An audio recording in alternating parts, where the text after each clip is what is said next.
Pirate. Radiopirate.com. Next.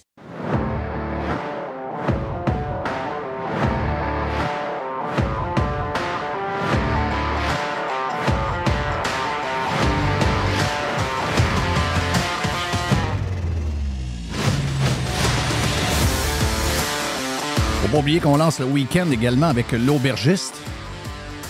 Working for the weekend. Puis on est dans le rosé. Hey, Ça fait vacances. ça fait très vacances. Je vais avoir un petit labo.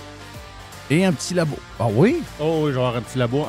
Finalement, on va le faire aujourd'hui, le petit labo. Ah ouais? Tu m'avais dit que ça allait être vendredi. Ah, je sais. Non, je le sais. Là, Là, j'aurais pas dû Moi, je dire suis comme ça. toi, je suis un gars fragile. Là. Oh Faut non, que qu'est-ce tu me que j'ai- déstabilises. là. Qu'est-ce que je viens de faire, là? Ah oui. Me déstabiliser. Ben, donc, labo à venir. As-tu ton petit thermomètre pour l'été, Jerry? Il y en a 5000 disponibles en Estrie. Hein? Qu'est-ce qui est arrivé à la région de Sherbrooke pour que cette région-là devienne une risée de même? Un genre de plateau Mont-Royal en pleine région. Qu'est-ce qui est arrivé à Sherbrooke pour que Sherbrooke soit devenu une farce de même? Bourré de madame communistes. Parce que là, c'est les trois. C'est trois madames. C'est trois madames qui font la promotion D'un thermomètre. thermomètre. Et le thermomètre est rouge. Il commence à rougir à 15 degrés. Tabarouette, OK. Donc, il va être rouge souvent. Là. 15 degrés, c'est pas mal la température qu'on a depuis le début du printemps. Donc, c'est la chaleur. C'est pour prévenir et vous protéger des chaleurs extrêmes. C'est la madame de QS, là, la blonde, Oui, La- on a déjà parlé, d'ailleurs. qu'on a déjà parlé. On ne savait pas que c'était une QS. Non. On a parlé avec elle pendant la COVID. C'était une genre de directrice de la santé publique de l'Estrie. L'Estrie, c'est devenu une joke, là. C'est sérieux. Sérieux. Je ne sais pas ce qui est arrivé en Estrie. Pour moi, Sherbrooke, c'est la maison des castors de Sherbrooke. OK? C'est Delage, le coach. C'est un paquet de bons joueurs de hockey, des gars qui restaient dans une hutte. Donc, il n'y avait pas de famille pour les loger. Ils restaient tous à la même place. Bon, pour moi, Sherbrooke, c'est... Sherbrooke, pour y avoir été une couple de fois, c'est correct, là.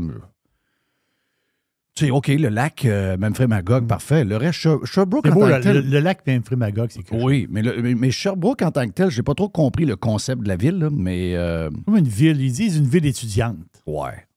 Moi, master, On va vous amener quelque part dans des villes étudiantes pour vrai, vous autres. C'est ça que j'essaie de trouver. Ben oui, on va vous amener quelque part. Voilà, ils font des réunions communistes dans les écoles. Là. Non, mais c'est parce que ça, c'est pas une ville étudiante, là. Une ville étudiante, c'est une ville qu'il y a 75 000 personnes en été, il y a 200 000 personnes en hiver. C'est ça, une ville étudiante. Et ça, je peux vous en emmener dans plein de places, là. Ça existe partout en Amérique du Nord, ça. Sherbrooke n'est pas une ville étudiante. Sherbrooke, c'est une ville avec une université communiste dedans. Et qui est dans le réseau de... C'est quoi? C'est l'Université du Québec à Sherbrooke? Ou Oui, c'est c'est l'Université ça. de Sherbrooke? Est-ce que c'est dans le concept de l'Université du Québec à ou c'est Université de Sherbrooke? Université de Sherbrooke. OK. Donc, mais c'est pas grave. Peu importe, c'est la même chose. Donc, 5 000...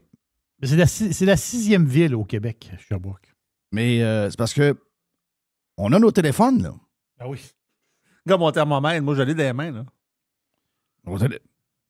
La météo, on l'a sur le téléphone. Le degré, on l'a sur le téléphone tout le temps, là. Tout le temps. Je le vois constamment. Là. Oui. C'est quoi cette affaire? En passant, et en l'autre passant, affaire, il faisait 7 à matin. Hein. Ben, il y avait du gel un peu. Exactement. On a commencé à manger nos premiers radis, mais hier, il fallait quasiment couvrir, là. Hier, Et qui faisait frais le matin. il y avait dans plusieurs régions du Québec du gel ce matin. Du vrai gel, là. OK? Du de vrai gel. Ce qui est au sol crève. Là. Oui, il y en avait. C'est ça du gel. Là. Et il y a eu hier aux alentours de 15 cm dans le coin de Shefferville. Oh, Jeff! Shefferville, Ouais, c'est normal, une tempête au mois de juillet ou au mois d'août, t'es dans le Grand Nord. Ah oui, mais vous me dites, je vous reprends, là. Oui. Vous me dites que le Grand Nord réchauffe plus vite. Ah oui, si le réchauffement planétaire sera de 1,5 degré, le Grand Nord québécois, lui va se réchauffer de 5 degrés. OK, ça va arriver quand, là? Je veux juste savoir quand est-ce que ça va arriver. Est-ce que vous me dites que ça va arriver quand tous ceux qui sont là en ce moment ne pourront pas vérifier toute la bullshit que vous êtes en train de raconter? Donc, c'est pour ça que vous avez compris de ne pas faire ce que Al Gore a fait, c'est-à-dire de mettre des années trop proches où on peut vous le remettre sur le nez. Là, maintenant, vous nous mettez ça un peu plus loin. Vous n'êtes pas capable de donner la météo de la fin de semaine. OK, arrêtez, là. Les prévisions de l'été qui s'en vient, c'est de la bullshit. Okay. Oh, un été chaud. J'aimerais ça vous dire que ça va être comme ça. J'aimerais ça vous dire, oui, vous aurez un été très chaud, il y aura un dôme. C'est drôle. Il y aura un dôme, un cyclone, un dôme de chaleur qui va se construire au-dessus du Midwest américain. Puis après ça, ben, on va avoir les répercussions de ça. Et on devrait avoir un peu de chaleur. J'aimerais ça que ce soit ça, là. Mais habituellement, quand les gens vous font des prévisions de météo à long terme, c'est toujours le contraire qui se passe.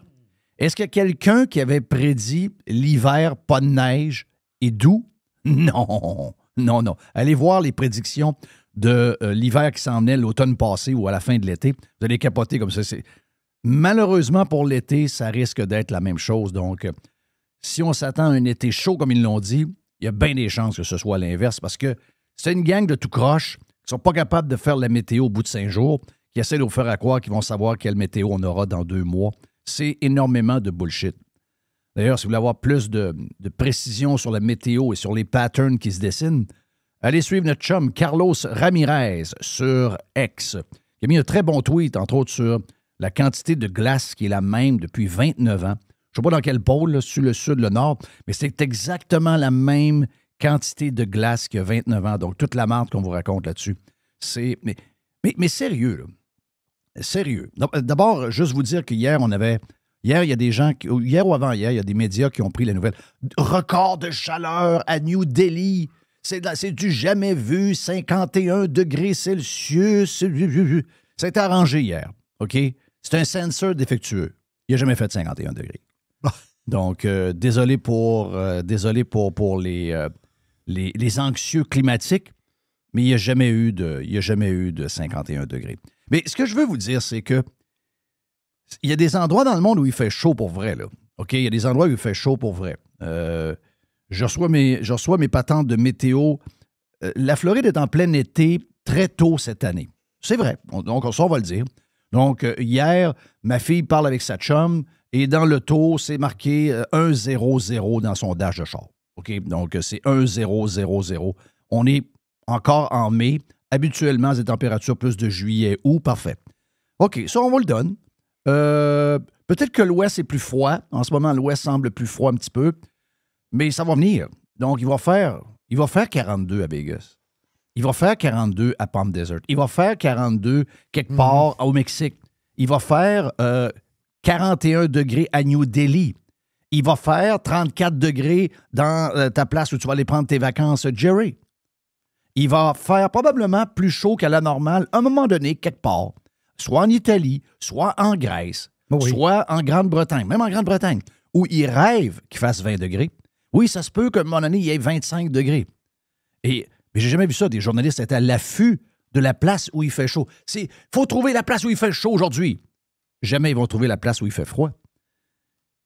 Mais je peux vous garantir une affaire. Je vous souhaite un bel été. Puis je nous souhaite du 30, 31, 32 degrés. Là. Mais, hein? Mais c'est pas de la chaleur, ça, là. C'est pas ça, de la chaleur. On n'a jamais vraiment de chaleur, nous autres. Même les journées, c'est parce que nous, on n'est pas habitués à la chaleur. On n'est pas habitués à une journée un peu chaude de 31, 32 ou 33 degrés, puis qu'il y a un peu d'humidité. Vous savez que l'humidex canadien est la pire bullshit qu'il y a sur la boule. Toujours comparer l'humidex. Je pensais que c'était une norme, moi, non. Partout, non, la même chose. C'est expliqué sur Google. Le ressenti. Non. Et si tu veux voir, si tu veux comparer, prenez-vous une application américaine de météo. Moi, je les ai toutes. Celle que j'aime, c'est AccuWeather, que j'aime beaucoup. Et AccuWeather vous donne le feels like. OK? Donc, vous comparez le feels like, le temps ressenti entre l'application de Météo Média et AccuWeather. Et il y a souvent 6-7 degrés de différence. Donc, il fait 29. AccuWeather vous dit « feels like 30 ». Et tu arrives sur l'application de Météo Média, ça marque 36. C'est quoi le but? C'est que ce n'est pas le même calcul. Le calcul est fait pour faire peur. Le but, c'est de faire peur. C'est juste ça, la patente. Ils veulent faire peur. OK? Mais il n'y a pas de chaleur ici. Donc, prenez vos Christie de thermomètres donnés par les 3 madames communistes de Sherbrooke. Crissez ça à la poubelle. Voyons, qui veut ça? Ah oui, les gens sont contents, ils ont un petit thermomètre pour savoir la température. Ben, what the fuck? C'est une vraie joke, ça. Ben, voyons donc. On n'a plus besoin de thermomètre, on a tout ce qu'il faut, même que des fois on se sauve, on a trop d'infos sur nos maudits téléphones, l'heure, la date, comment il fait, le radar qui nous dit que la pluie s'en vient à 15 minutes. Tabarnache qu'on a de l'info. On n'a pas besoin de ton petit Christophe de thermomètre à la marde chinois, là. T'as un thermomètre chinois, fait par des Chinois constipés, là. China. Yes. China. Ils sont constipés. Ouais, c'est des Chinois constipés. Mon père me disait ça. Oh oui, tu marches comme un Chinois. Non, mais il disait, t'as l'air d'un Chinois constipé. Okay. J'ai jamais su ce que ça voulait dire, Non. finalement. Non, Mais non. il me dit ça souvent, jeune. Probablement mon père était raciste. Non. Ben, dans le monde d'aujourd'hui. Dans le monde d'aujourd'hui, Oh. à l'époque, c'est facile. Facile de prendre ce que les gens vivaient dans le temps, ramener ça aujourd'hui et dire « Ah, il était telle affaire, telle affaire. » Ouais, mais il faut que tu mettes dans le contexte de l'époque. Non. Dans le contexte d'aujourd'hui, ce sont des racistes. On enlève la statue. Oui, on déboulonne. On fait ce genre de patente, là. Regarde. Beaucoup de choses. Ce sera un spécial. Pour ouvrir aujourd'hui, c'est un genre de spécial McDo. OK? Oh. Donc, si vous voulez savoir, tu sais, c'est dur de savoir l'inflation parce qu'on se fait bourrer un peu. Ah, puis là, Trudeau. Le Canada est l'endroit où on a été le moins touché. Et, non, le Canada, c'est une risée, là. Encore hier, il a sorti des chiffres sur. Tu sais, avant, là, on avait un PIB qui suivait la courbe américaine. Depuis toujours. On était en bas, mais on avait la même tendance que la courbe depuis des années, là, depuis 40, 50, 60 ans, depuis toujours. Là, OK? En fait, depuis qu'on prend ces stats-là, on a toujours suivi, on est plus bas. Tu peux mettre un doigt entre les deux, mais on suivait toujours la courbe. Et depuis l'arrivée de Trudeau, c'est la première fois que la courbe se détache de la courbe américaine et la courbe américaine monte et la nôtre descend. Ça, c'est très alarmant, là. Qu'est-ce qui s'est passé dans le fucking Canada de Trudeau? Plein d'affaires. OK? Plein d'affaires. Entre autres, l'imprimage d'argent, les chèques garochés partout aux entreprises et aux individus, des normes complètement débiles pendant la COVID, puis même avant la COVID. Un cave comme PM. Donc, le Canada, qu'est-ce qui se passe avec le Canada de Trudeau? Qu'est-ce qui se passe avec ça? Une chose est sûre, nous, on a de la misère à essayer de comprendre ce qui se passe parce qu'on est dedans. Mais quand on regarde et vivre les médias sociaux, parce que dans une certaine mesure, on est capable de voir qu'est-ce que les autres pensent de nous maintenant, ce qu'on n'était pas capable de voir avant. Il fallait pogner le New York Times pour essayer de lire un journaliste. Mais là, on voit le vrai monde. On voit du monde ordinaire qui deviennent des influenceurs puis qui parlent du Canada, puis on est devenu la risée du monde. OK? Puis je sais qu'il y en a qui sont en déni, mais c'est le cas. Et ce que je veux vous parler de l'histoire de McDo, c'est qu'il n'y a rien de mieux que l'indice McDo pour savoir le coût de la vie, OK? Et cette étude-là qui est faite sur McDo, vous savez qu'on parle de McDo depuis toujours. Il y a des...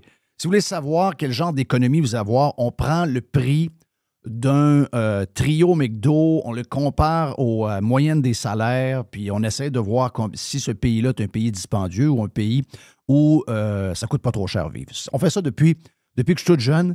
Il y a l'indice McDo qui existe. Ben, l'indice McDo... Juste dire, c'était inventé en 1986. Quand même. L'indice McDo. Oui. C'est vrai, pareil, on entend ça depuis Donc, ça va faire 40 ans dans 2 ans. OK? L'indice McDo... Pardon? Ils prennent toujours le trio Big Mac. Toujours le trio Big Mac. Toujours. Et là, ben, on s'est rendu compte que l'augmentation des prix chez McDo Depuis 2000... Si vous voulez savoir combien ça vous coûte à vivre, moi, je le sais. Moi, je le sais. J'ai bâti une nouvelle maison l'année passée. Et en 2019, on a pensé au plan. En 2019, on a commencé à budgéter. Donc, c'est des années que je peux imaginer dans ma tête parce que c'est les mêmes années que moi. Donc, ça, c'est de la bouffe et moi, je suis dans la construction. Et quand je regarde mon projet de 2019-2020 et le projet que j'ai fait en 2023, le prix de 2019-2020, il est augmenté de 40 %.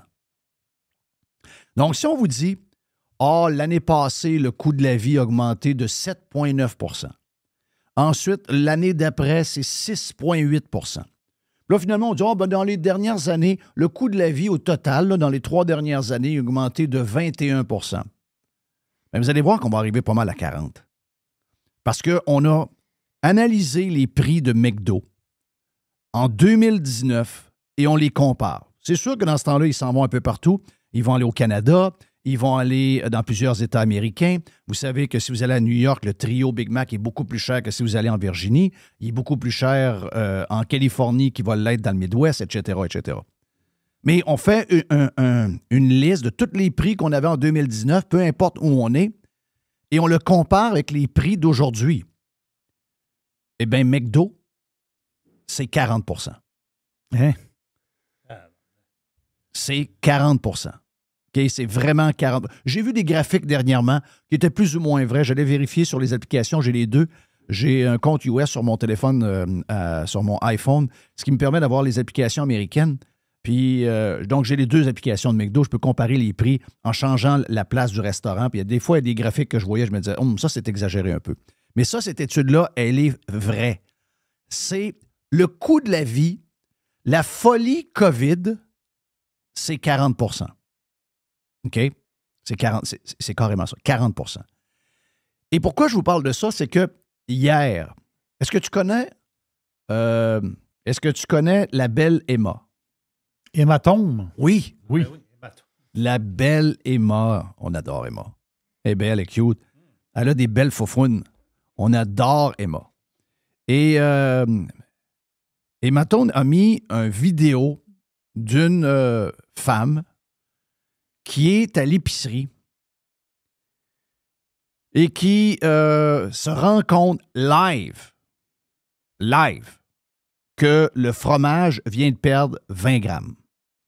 La raison, c'est que ils ont un prix, un petit fromage, qui était à 270 grammes, qui était à 4,99. Il y a les anciens, mettons que c'est le mozzarella, et au-dessus, toutes les mêmes affaires, là. Toutes les mêmes affaires. Pareil. Toutes les mêmes logos. C'est la marque maison de IGA, c'est Compliment. Là, elle dit, des petits morceaux. En passant, c'est même pas du vrai fromage. Là. Non, c'est du fromage avec... Du fromage de plastique. Oui, c'est ça. J'appelle ça du fromage de plastique. Fais-le fondre, tu vas comprendre. Oui. Fondu, c'est dégueulasse. Non, c'est pas mangeable. C'est dégueulasse. Non, fais un plat gratiné avec ce fromage-là, tu vas faire un clip de ça. Ah non, c'est dégueulasse. Il n'y a pas de lait dedans. Il n'y a pas de lait, c'est juste la patente. C'est juste une poudre sèche. Yark. Mais le fromage, les vieux paquets sont à 270 grammes pour 4,99 pour un petit morceau gros de même. C'est même pas du fromage. Puis là, elle a vu du 250. Et là, elle tombe sur l'autre. Oui. C'est 250. Ah, mais t'as peu. Là, elle a fait un saut. Là, ben, elle s'est pas rendu compte que ce fromage-là, c'était à 300. 300, ça fait pas longtemps. Puis avant ça, un bloc de fromage, c'était à 350 grammes. Là. Oui.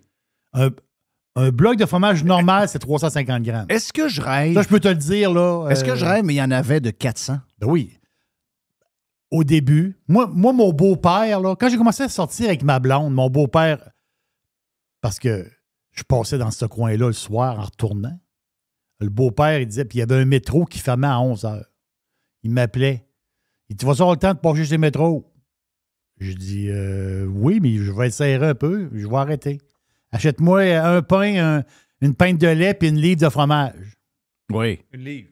Une livre de fromage. Une livre, c'est 454 grammes. Un bloc de fromage normal, là, un bloc de fromage blanc, là, du cheddar, c'était 454 grammes. Là. Ça, c'est en 1986-87.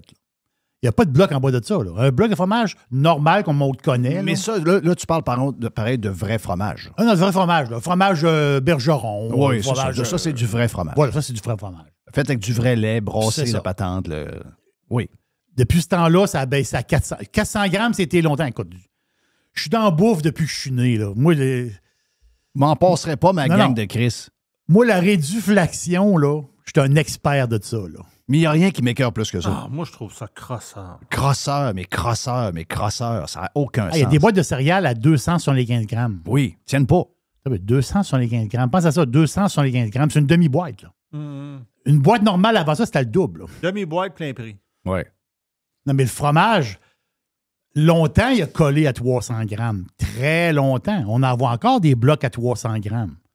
Mais là, ces marques-là, justement, ces marques maison-là, 210, puis là, c'est rendu à 250. Wow! Pour fourrer le monde, ils sont très imaginatifs. Est-ce que tu veux que je te fasse entendre la personne en question? Regarde, juste pour comprendre la situation, OK? Check ça, je vous fais une vidéo là, parce que je suis capote. Là. Je sais que c'est peut-être dans ma tête, mais ça, c'est les anciens formats. C'était 2,70 grammes, OK? Pour des prix réguliers. Je vais aller prendre le Suisse juste en haut. Je dis, mais il n'est pas comme d'habitude. Ben non, toi. Il est rendu à 250 grammes, mais il est encore le même prix. Ils rapetissent les gradeurs, mais ils nous laissent ça au même prix. Je capote ma vie. Ouais. Et là, elle se rend compte de ça. Puis là, hier, sur Pirate and Friend, je fais un tweet où ce que je mets cette vidéo-là, puis je pense qu'il y a un nom quelque part là, de cette fille-là, là, mais c'est Hématome qui l'a écrit, le nom, je ne l'ai pas. Là, je dis, les Québécois votent CAQ, PQ, Trudeau, au Bloc, eh bien, ils se réveillent. Mieux vaut tard que jamais. Mais à partir d'aujourd'hui, on fait quoi? Qu'est-ce qu'on fait pour arrêter toutes les crosses qu'on subit à chaque jour? Moi, je le sais ce qu'on va faire. Oui. Si vous votez CAQ, vous allez voter PQ. Si vous allez voter plus Marchand, vous allez voter pour quelqu'un qui est encore plus à gauche que lui. Là. Si vous votez plus pour la ricaneuse Valérie Plante, vous allez voter pour une autre mairesse style QS. Si c'est pas Legault, ça va être PSPP au GND. Si c'est pas le Parti libéral de Trudeau, ça va être le Bloc québécois. C'est le Québec, là. Et après, on constate qu'on se fait fourrer. Là, ben croire que les anti-pirates, les anti-Jeff se réveillent. Oh, franchement, je suis le premier à dire qu'il y a un peu de greed dans toute l'inflation. Il y a du greed. Il y a des gens, il y a des compagnies, il y a des entrepreneurs, il y a du monde qui ont profité de la manne et du mauvais comportement du consommateur qui était prêt à acheter n'importe quoi à n'importe quel prix. Oui, il y a du greed. Mais le gros de ce que nous subissons, ça a été infligé par nous-mêmes.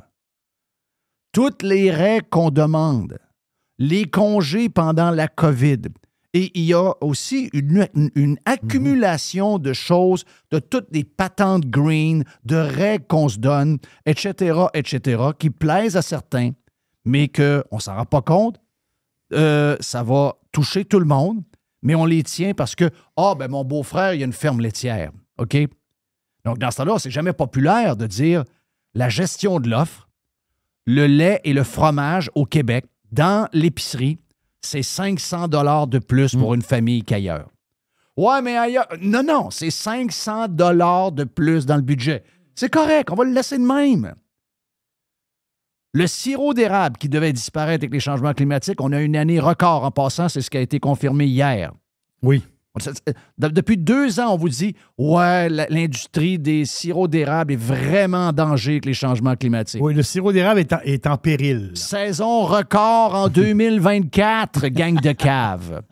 Mais est-ce que le sirop d'érable, parce qu'il y en a à la tonne, il va être à 3,99 $ la canne, comme vous pouvez en trouver aux États-Unis? Normalement, oui. Pas ici. Parce qu'il y en a beaucoup. Pas ici. Pourquoi? Parce qu'il y a un prix réglementé. Il y a un prix. C'est la même chose pour le poulet, c'est la même chose pour les œufs, c'est la même chose pour à peu près tout ce qu'on consomme. Il y a des prix planchers sur la bière, il y a des règlements pour que le vin coûte cher au magasin, il y a des taxes, il y a ci, il y a ça. On a laissé la gauche mener le débat du salaire minimum. Et là, maintenant, les entreprises de restauration sont pognées avec des travailleurs à 22-23 piastres de l'heure.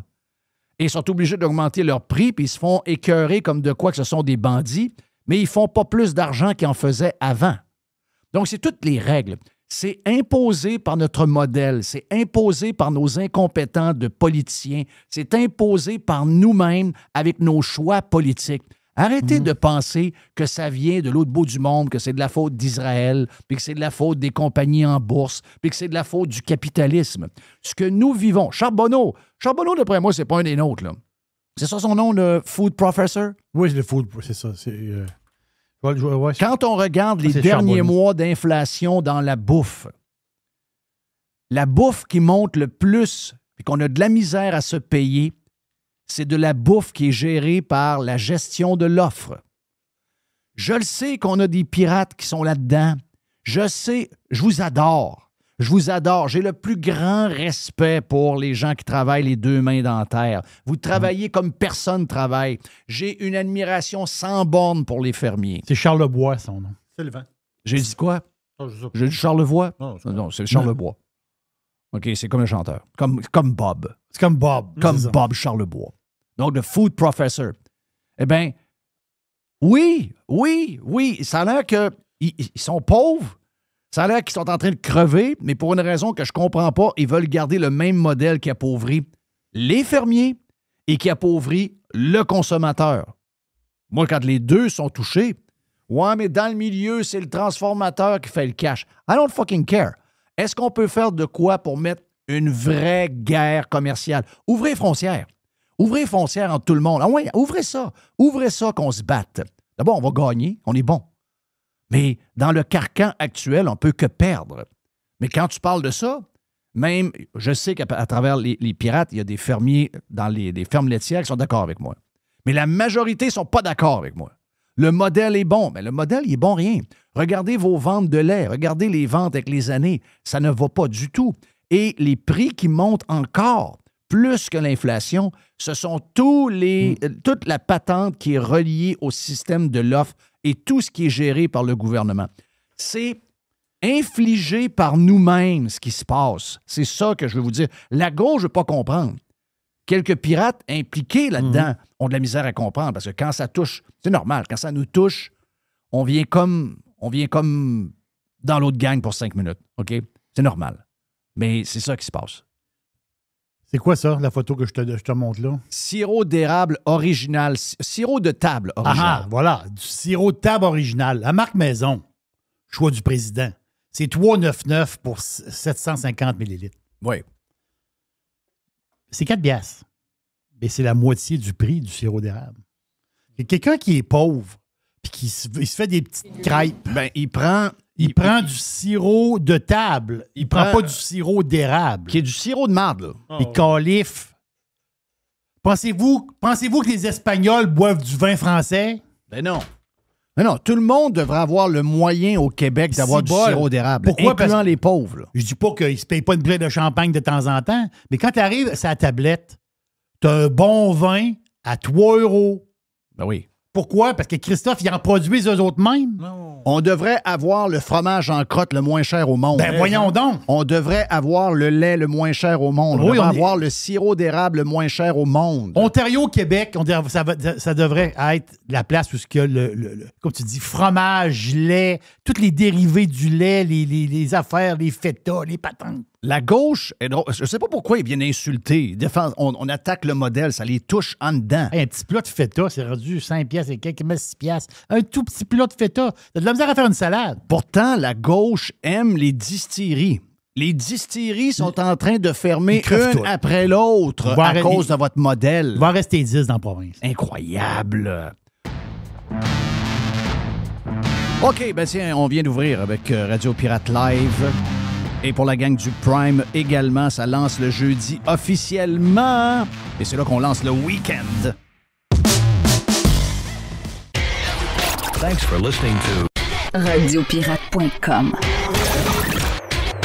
Radiopirate.com. Fresh. New. The revolution. Radiopirate.com.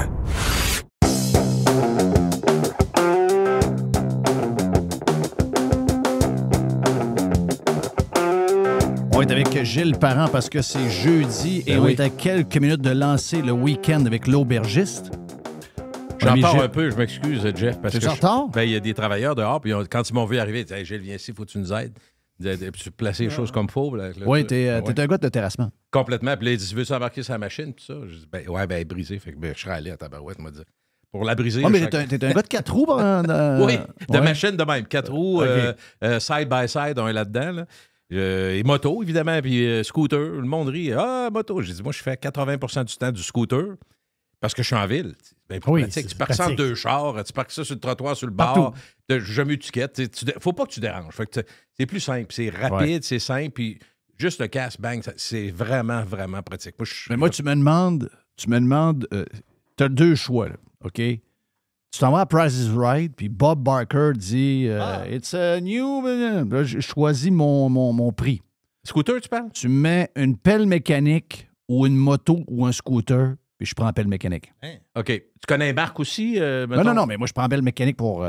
Pour gagner ou parce que tu sais le prix? Non. Pour, si tu me demandes. Le prix? Non, si. Dollar pour dollar. OK, dollar pour l'avoir. Si j'ai à choisir. OK, je comprends. Parce que là où tu m'as mêlé, Price is Right, il fallait que tu devines le prix. Non, je sais. Rien à voir. Peut-être mon exemple Non, mais c'est correct. On se comprend, là. Bon. Mais si j'avais à choisir, là, en tant que machinerie, mettons, je me dis, veux-tu avoir une moto? Tu sais, moto, moi, j'ai du respect pour les gens qui partent et qui vont faire. On a parlé la semaine passée. Tu sais, les gens qui font des longues runs puis tout ça. Moi, j'ai pas ça en dedans de moi. 0. Tu sais, après un temps, là, mettons que 1 heure de moto, OK. Mais après ça, je suis correct. J'ai fait mon heure. J'ai fait mon heure pour l'été. Peut-être pour 5 ans aussi. Ou pour 5 ans, genre. Mais si tu mets une pelle mécanique, je peux m'amuser de l'été. Mais sais-tu, moi, j'ai jamais fait embarquer sur une pelle mécanique. Je l'ai fait une fois, puis j'ai manqué de me faire arrêter. J'avais 12 ans, puis il y avait des constructions à Loretteville, puis je suis embarqué, il y avait des gros... Ils construisaient un gros foyer de vieux. Ça fait longtemps, là. J'avais 10-12 ans. Puis, pour te dire, peut-être même plus jeune, parce que, juste pour te dire, tu sais, le solage, là, les barres de bois avec le métal dedans, c'est pas large, ça. Non. On passait là-dedans, nous autres. Fait que aujourd'hui, je peux t'annoncer qu'un pied rentrerait, puis c'est tout, là. Oui, exact. Mais on se promenait là-dedans, puis c'était dangereux, on s'amusait, pas de casse, pas de ci, pas de ça. Et il y avait les gros, pas graders, mais les gros Caterpillar qui sont là, qui restaient sur place, puis le matin. Moi, j'embarque là-dessus, je me mets à taponner, puis là, mon frère dit, fais attention, tu peux briser quoi? Moi, pas brisé, je l'ai parti. Je sais pas comment j'ai fait. T'es parti? Mais tu connais ma grande... Non, écoute, Jeff... Là, t'as jamais? OK, je suis parti à courir. Un vrai pissou, le vrai pissou québécois, là, je suis parti à courir. Oh, là, je suis arrivé à la maison. Là, t'avais quel âge? 8-10 ans maximum. OK. J'ai dit, là, ma mère a dit, qu'est-ce qui se passe? T'es donc bien énervé. J'ai parti à la machine. Hein? J'ai parti à la machine. Où ça? Là, la panique. Je descends là-bas, puis t'oses pas embarquer puis embrayer ça. Oui, sinon tu fais pire. Et là, je me disais, ouais, mais jeune, on disait le même. L'autre fois, je sais pas pourquoi on écoute la TV, puis je vois le pont Sainte-Anne entre Chicoutimi et Chicoutimi-Nord, qui est un pont piéton vélo, qui est utilisé pour des urgences, des patentes de même. Tu l'as vu construire, toi. C'est le pont du Buc. Non, le pont du Buc, mes souvenirs sont... Je me rappelle, jeune, qu'on traversait sur le vieux pont. Je me rappelle pas de la construction de l'autre, mais tu sais, c'est dans ces années-là. Mais quand moi, j'étais jeune, ce pont-là, il était comme à l'abandon. Donc, on pouvait passer dessus, puis il y avait comme des trous à des places où on pouvait descendre dans la structure. Et on montait, c'est un peu comme le pont de Québec. C'est un peu comme un genre de même pont que le pont de Québec. Là. OK. Et on montait sur le dessus de la structure. Pas attaché, pas de casque, c'est super dangereux, mais t'as aucune crainte quand t'es jeune. Là. C'est juste le fun. Mais j'ai de la misère à comprendre. Pourquoi t'es monté là? Oui. Ben moi, je suis pareil. Comment ça se fait? Me dire, oui, moi, c'est parce qu'on n'a pas de crainte. Mais c'est cave, pareil. Ils ont construit... Il y a une rivière avec un débit d'eau incroyable. Profondeur. Si tu tombes, c'est fini. Là. C'est un attrait. Puis moi, quand ils ont construit le pont enjambant John et Parent, John et Parent, c'est connu à Québec. Là. Ils l'ont même rallongé jusqu'à Robert Bourassa, mais la portion John et Parent à Loretteville, là, près des foyers... quand ils ont construit ça, avant même qu'ils soient rendus à faire les tabliers, là, c'est-à-dire l'espace où les gens roulent, dans le milieu, il y avait comme une place où il y a des barres de métal trouées. Puis en dessous, il y avait juste mis des structures de métal. Mais quand je repense à ça, j'ai dit, c'est peut-être l'affaire la plus sans génie que j'ai faite de ma vie, mais je ne l'ai pas faite tout seul. Tu sais, en même temps, c'est la gang. C'est ça. 3-4 gars. Ouais, non, t'es pas gay. C'est surtout ça, là. Fait que dans le fond, la forme, c'était comme des barres de métal. Imaginez je sais pas moi, quand tu broches une broche à l'envers, là, tu tiens de même, tu as un swing d'à peu près 4 pieds, tu vas pogner peut-être pas 4 pieds, 3 pieds, tu vas pogner l'autre. Mais si tu manques ta main, tu tombes en bas. Tu tombes en bas. On a traversé, puis on était là, ouais. Là, on entendait les autres là-bas. Tu sais, tu dis d'abord, dans le non nécessaire, c'est incroyable comment c'est dangereux. Ça, c'est la même rivière qui passe dans Loretteville. Là, oui, la Kabir-Kuba, là, celle qui vient du village Huron, on peut plus dire ça, mais de Wendake. Mais on a fait de ces choses-là. À Saint-Charles. Qui devient aussi. Est-ce qu'elle s'appelle à Saint-Charles en haut? Rivière Saint-Charles. Oui, Absolument, totalement. Je dis Wendake, Kabir-Kuba, c'est les chutes. Les chutes, chutes là-bas. Mais juste pour te rappeler, quand on est jeune, puis en même temps, l'insouciance fait, je dirais, c'est une insouciance qu'on nous... Je ne sais pas comment je vais le dire, mais qu'on nous permettait... Non, on ne nous permettait pas de faire ça, mais nos parents n'étaient pas là. Fait que moi, je me rappelle l'hiver, justement, moi, j'étais à Loretteville, donc il y avait un escarpement épouvantable pour descendre la rivière Saint-Charles. Quand je te dis, ça descend, là. Fait que nous, ce qu'on faisait, évidemment, avec plaisir, l'hiver, on allait tape-cul, donc en habit de neige, l'ordinaire, on descendait ses fesses jusqu'à la rivière. Combien de fois on passait d'ouette? Ben oui. C'était-tu dangereux? Il y a du courant là-dedans, là. Oui. Puis même au printemps, quand ça devenait avec la fonte des neiges, je trouve qu'elle est montée quasiment de 30 pieds. Je me rappelle un de mes chums, il dit, je vais descendre. Il dit, reste en bas pour me retenir. Fait que quand il est arrivé, il me rentrait dedans, on est tombés tous les deux dans l'eau. Ben oui. Mais ce que je veux dire, je retiens quand même de ça, comme quand on se faisait pitcher de la neige par les souffleuses, c'est ça qu'on a pu quand même le faire. Puis aujourd'hui, ben... C'est tout l'inverse. Ben, c'est ça, on est rendu ailleurs. On le répète souvent, mais chaque petit exemple nous rappelle... Moi, je me rappelle que ça, même si j'en ris parce que ça aurait pu être dangereux, je suis pas mort. Tout comme quand on était 10 dans l'auto de mon père, son gros Chrysler, il n'y avait pas une crise de ceinture, puis on s'en allait au Saguenay, on faisait des voyages. On n'est pas mort personne. Je te dis pas que c'était mieux. Non. Mais tu comprends, c'était autre chose complètement. Autre chose, on est content d'avoir beaucoup d'insouciance, beaucoup de... Bien content d'avoir vécu ça. Bon, regarde, moi, j'ai à choisir entre les deux époques, je pense. On le dit souvent, puis on radote un peu, mais à chaque exemple, je me dis, Caroline, oui. Exact. Hey, qu'est-ce que tu as gardé ta semaine? Ce matin, j'ai notre vedette de Québec, notre... non, Éric Kerr, faut en parler un peu. Parce que Éric est...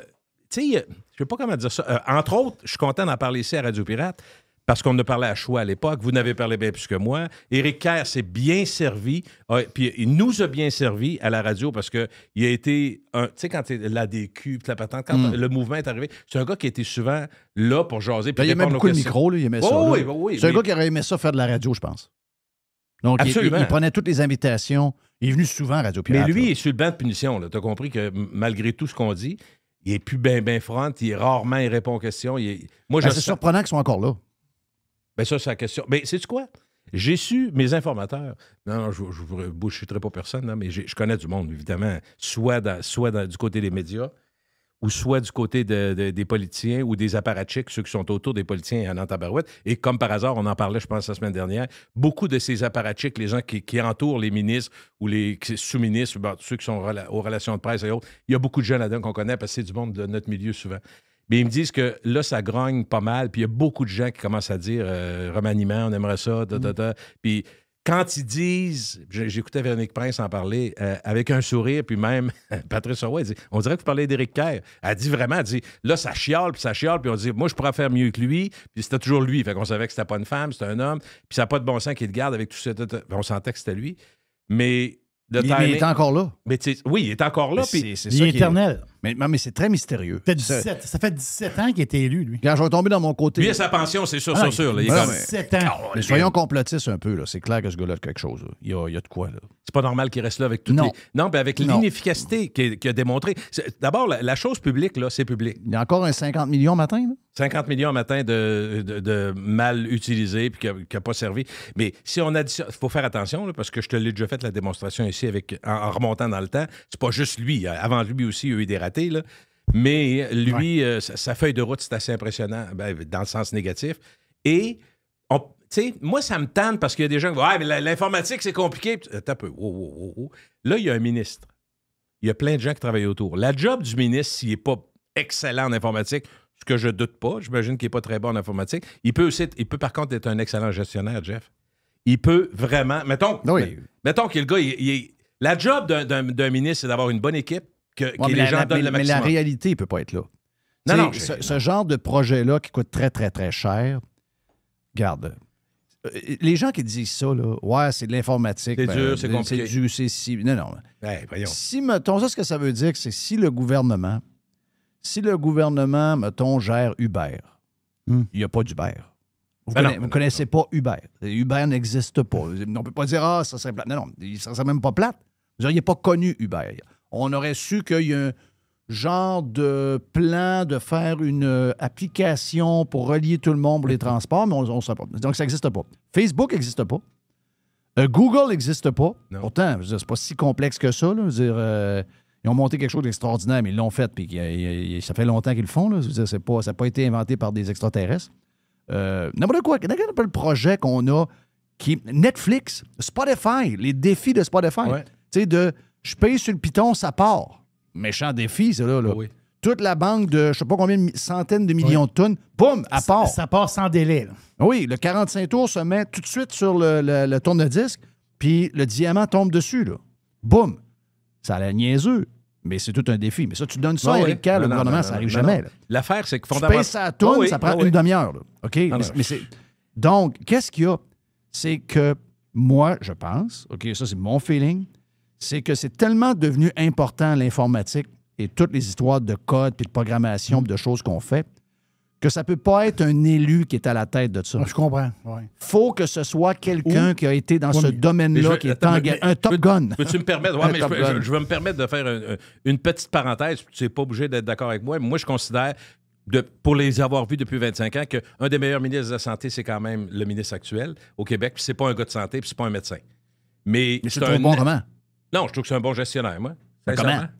Non, mais dans le sens où... non, mais écoute, il n'y a personne qui a réussi à régler les problèmes de santé. Lui, il y a un projet, il y a un plan. Je ne dis pas que ça va marcher 100%, pas du tout, j'y crois pas. Mais je trouve que c'est un bon gestionnaire. Là, je te suis pas au zéro. OK, zéro. Je te suis pas parce que il n'y a aucun chiffre qui nous montre que ça s'améliore. Ah, mais oui, il y a énormément de problèmes. Je te parle juste de ce gars-là, le ministre de la Santé, et pas...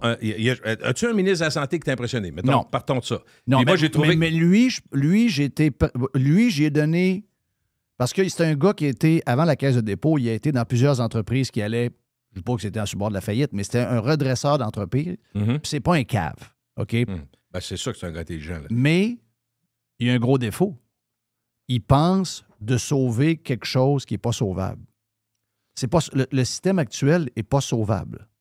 Le modèle n'est pas sauvable. Je serais obligé de... Il y a un aspect avec lequel... Moi, mettons que c'est le moins pire, là, si je veux le dire autrement. Mais il y a un aspect avec lequel je suis d'accord. C'est le moins pire des 25 dernières années. Mais là, la base, même dans ce que tu disais tantôt, je vais faire un lien entre les deux, entre tout ce que tu disais, les nouvelles technologies, Facebook, fondamentalement, là-dedans, prenons quelque chose de bien simple, prenons la dignité de travailler d'une part et le plaisir comme être humain de contribuer à un succès, OK? Quand tu arrives chez Facebook, quand tu arrives chez Uber, toutes ces compagnies-là, il y a une façon de travailler. Tout ça se passe avec le personnel. Je m'excuse, mais c'est la même chose. Le problème des gouvernements, c'est parce que les employés d'entrée de jeu, après 2, 3 ans, 4, 5 ans, 2, 3 mois, 6 mois, 1 an, là, il y a une garantie à vie, d'avoir des conditions à vie, une pension à vie. Ce que tu n'auras pas dans le privé demain. C'est pas de même, ça marche. Exact. En privé, ce qu'ils vont faire, c'est qu'ils vont t'aider à être motivé. Faut que tu aies peur un peu. Oui, c'est ça. Donc, ce qu'ils font... Mais dans toute réussite, même les échecs du privé puis des grandes entreprises, des leaders comme ça, mets Tesla, mets toute la gang. Tu vas te rendre compte en regardant derrière la structure. Ce que la structure apporte, Jeff, c'est que tu as une possibilité de t'élever dans la compagnie, d'avoir des bonnies parce que tu es performant, d'avoir des bonnies parce qu'au meeting, tu es arrivé avec une idée que le boss a dit crise de bonne idée. Mais tu as une chance de perdre ta job. Ah, complètement. C'est un risque. Ce bout-là, il est important. Ce bout-là est important, ça explique pourquoi, dans la santé, dans l'informatique au Québec, dans à peu près tous les ministères, mais je dis pas qu'il faudrait que tout le monde... je le pense. Je vais le dire d'abord. Qu'il faudrait qu'il y ait une certaine crainte de perdre sa job, d'avoir un désir à chaque matin d'être meilleur que l'autre à côté de soi. C'est ça qui fait que tu t'améliores. Comment dans un club de hockey, comment dans n'importe quelle équipe, souvent, c'est pas d'écraser les autres, c'est de toi t'améliorer. puis d'être meilleur. Il faut qu'on te donne cette chance-là. Dans le gouvernement, c'est pas de même. Tu n'as même pas besoin d'être bon.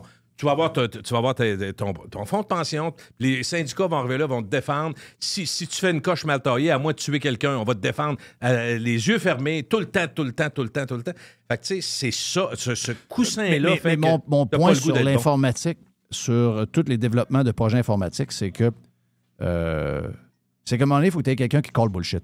Donc, c'est-à-dire, ce que je veux dire par là, c'est que quelqu'un va... Tu sais, Éric Kerr, ils disent « il a déjà été en informatique. » Mais il n'y a pas en informatique des affaires pour gérer des projets de même. Tu sais, ça prend quelqu'un qui est capable de dire à l'équipe qui est là, ce que vous m'avez vendu hier, le projet, puis que vous avez besoin de tel nombre d'heures, puis ça représente 200 millions de développement, c'est pas vrai. J'ai fait le tour du projet avec 50 millions, tel nombre d'heures. On est capable de faire ce projet-là. J'en ai déjà fait un pareil quand j'étais chez CGI, etc., etc. Vous m'avez bullshit. Donc, on appelle ça caller bullshit. Mais pour le reste, je suis d'accord avec toi à 200 %. Je reviens à Dubé, ce que tu disais. C'est que c'est le bout que je comprends pas. Je le sais que Dubé, c'est un gars compétent. Dans le sens, dans sa vie, je regarde son CV, puis je sais que c'est pas... Tu sais, il nous énerve, là. Moi, je l'aime pas, là, parce qu'il est comme... Il est un petit peu arrogant aussi. C'est ça. Il y a un côté arrogant, puis il amène toi ses ex-blondes dans toutes sortes d'histoires, là. Mais... tu sais, la patente de Top Gun, là, la nouvelle structure, là, ça nous montre qu'il veut rester à peu près dans le même affaire. Tu sais, je me dis, si le gars, il a vraiment une intention de nous sortir de là puis de donner une dernière chance au système public. Ça s'appelle quoi? Santé Québec, la patente? Et Santé Québec. Santé Québec. Donc, Santé Québec, il faut que tu sois sûr que... Tu sais, la madame Biron, je ne sais pas si elle a ce qu'il faut. Tu sais, moi, j'aurais aimé qu'on ait cherché quelqu'un dans un système privé quelque part qui a géré des hôpitaux dans le monde, qui soit un Suédois, qui parle anglais. Ça m'importe peu, mais quelqu'un qui a de l'expérience. Elle est dans le domaine de la santé, mais tu sais, elle n'a jamais géré des syndicats, elle n'a jamais géré un système de même. Et là, après ça, le CA, avec des salaires de 200-300 000, supposément des gens très riches, qui acceptent des salaires indécents pour moi pour être sur un CA et 5-6 réunions par année. Il va chercher une madame pour gérer toute la gang. Parce qu'un CA, c'est important, là. Un CA, c'est important. C'est eux qui L'orientation. Ben oui. Un CA, c'est pas une parure, là. Un CA, c'est eux qui représentent... Le CA nous représente en passant. OK? Parce que... Les utilisateurs. Ils nous représentent. C'est vrai pour Facebook aussi. Il y en a un CA qu'on ne soit pas à tête. Puis j'ai rien contre madame Germain. Elle a une belle entreprise, puis félicitations, puis les gens qui vont à son hôtel sont toujours bon rapport qualité-prix, etc. Mais elle est dans les hôtels. Tu sais, je me dis, crif, Dubé, je me suis trompé? Ou, je sais que ça a déjà été sa blonde, mais je veux dire, ce côté-là, je le comprends pas, parce que c'est un peu comme une dernière chance de sauver le système avec lequel ils ont l'air à croire. J'allais là, exactement. Jeff, si on ne réussit pas ce coup-là, puis moi, je pense pas qu'en mettant d'autres structures comme ça, on s'améliore. Il y en a une structure, là. T'as peu, là. Des structures? Biron est là. C'est Mme Biron, la boss là, de Santé Québec. Oui. Là, ils vont nommer. Elle est là. Elle a une chaise, mais il n'y a personne autour d'elle, là. Le conseil d'administration est à part. Là, là elle est assis, il y a une table. Elle est toute seule présentement. Là, ça va prendre 7. Ils ont ouvert 7 postes de vice-président. Avec Mme Biron. Puis c'est Mme Germain qui va décider. C'est qui va être autour de Mme Biron? C'est ça. C'est entre 230 000 et 330 000 de salaire par VP. Mettons, Jeff... Donc, faut pas dire que c'est pas une couche de plus. Non. Ça, c'est une couche de plus par-dessus ce qu'il y a au gouvernement, là. Ils ont-tu enlevé une strate au gouvernement quelque part? Non. Mais c'est pour jamais mettre arrivé. cette strate-là. Non, c'est un ajout. Ils viennent de mettre une strate supplémentaire, là. Jerry, regarde bien. Ils n'ont pas enlevé le vieux papier sur le toit de la maison pour poser du neuf, là. Quand tu changes le toit de la maison, tu enlèves le vieux papier, tu enlèves les bardeaux, puis tu mets du neuf. Là, ils n'ont rien enlevé en dessous, là. Non. Là, les fonctionnaires sont tous là. Fait que là, il va y avoir Mme Biron, plus 7 nouveaux à 300 000. 7 fois 300 000. Plus le CA. Plus le CA, c'est ça. Ça n'existait pas, puis ça vient d'apparaître au-dessus des fonds, là. Moi, je vous pose c'est une couche de plus. Non, mais je suis tellement d'accord, mais écoute bien, Jerry et Jeff, je vous pose la question suivante. On part tous les trois, puis on a chacun un job. Toi, tu dis, faut que tu me trouves... Jerry, toi, faut que tu me trouves une infirmière puis un médecin. Toi, Jeff, faut que tu trouves brancardier. Chaque personne qui est dans le monde de la santé, qui ont au moins 15 ans d'expérience, OK? On leur parle séparément. puis on leur demande à leur avis, qu'est-ce que ça prend à la base? Qu'est-ce qu'il faut retourner pour mettre ça droit un peu? Il n'y a personne, et j'en suis sûr, je pourrais mettre ma maison en garantie là-dessus, qui va nous dire une structure en haut tout le monde. Il n'y a personne qui va nous dire ça. Il n'y a personne. Il n'y a personne qui va nous dire ça. Ils vont dire qui commence par... Ou centraliser encore plus. Il n'y a personne qui va dire ça. Fait que, Quand ça va aller mal, ils vont aller voir Dubé, puis Dubé va dire allez voir Biron. Puis, attends un peu, quand ça va aller mal, tu viens ça se termine là. Mais ça, c'est important. Puis là, après ça, ça se termine là. Dubé va dire, ils vont dire hey, Dubé, ça va mal. Dubé va dire va voir Biron. Lui, il vient de s'acheter des vacances. Là. Donc, moi, je pense que Dubé s'est acheté des vacances. Mais quand ils vont aller voir Dubé va dire allez voir Mme Biron et son équipe. L'imputabilité, tu viens de toucher quelque chose de majeur. On élit des députés, des gens qui sont. Parce qu'au départ, Dubé est arrivé, il n'était pas élu. Rappelez-vous, il est arrivé, puis là, il s'est fait élire. Mais quand il est élu, nous autres, on pense. Sinon, ça donne quoi, là, notre système, Jeff? On a l'impression que si au moins on élit des gens, ils vont nous représenter. Mais dans le cas présent, quand tu vas avoir un problème majeur avec le système de santé, Dubé va dire quoi? On va aller voir Santé Québec, on a un organisme. Fait que là, tu t'enlèves les mains, passe-la pas à l'autre. Oui. Non, je suis pas sûr pour l'efficacité. C'est que Dubé, je comprends ton point de tantôt, Gilles, dans le sens que Dubé, c'est pas un mauvais administrateur, c'est pas une mauvaise personne, c'est une bonne tête. Le problème, c'est qu'il croit au système. Voilà, c'est ça. Je suis d'accord. Il croit au système. Ça va prendre une bonne tête qui ne croit plus au système. C'est juste ça. Mais comment tu peux ne pas... Je signe avec vous là-dessus. Mais comment tu peux ne pas croire au système quand, d'entrée de jeu, tous ceux qui sont dans le système sont protégés jusqu'aux oreilles? Alors, moi, je pense qu'on va probablement se rendre compte au bout de la CAQ, parce que moi, on verra dans 2 ans, parce que le monde est tellement virvant au Québec. La CAQ peut rentrer avec 90 députés dans 2 ans. On va dire, qu'est-ce qui s'est passé là? Au Québec, on est capable d'imaginer ça. T'es d'accord? C'est fou comment on est... je dirais infidèle, puis on suit le vent de la patente. Mais on va se rendre compte d'une chose, probablement, Jeff, c'est que si Dubé échoue, ce qui est probable, parce que c'est très difficile de virer le bateau, moi, je pense qu'on va se dire, il n'y a rien à faire. C'est ça qui est décourageant, parce qu'on va falloir... Puis, c'est quoi qui se passe, là, la santé? Qu'est-ce qui se passe présentement? La population vieillit. Ça, c'était prévisible. Ça fait 30, 40 ans qu'ils en parlent, la courbe de la population, blablabla. Fait que, finalement... On sait bien qu'il va y avoir un problème. Puis là, tu entends les médecins omnipraticiens, tu sais, le médecin de famille, parlons ça de même. À tous les jours dans l'actualité, ils se vont dire, ils en prennent pas assez, ils travaillent pas assez. Mais moi, j'ai des voisins qui sont médecins de famille, qui sont là, qui ont genre 68 ans, 70 ans, 65 ans, qui sont là depuis un bout. Puis ils me regardent et disent, moi, c'est ciao, bye. T'es écœuré d'être les trous de cul du système, de se faire écœurer tout le temps.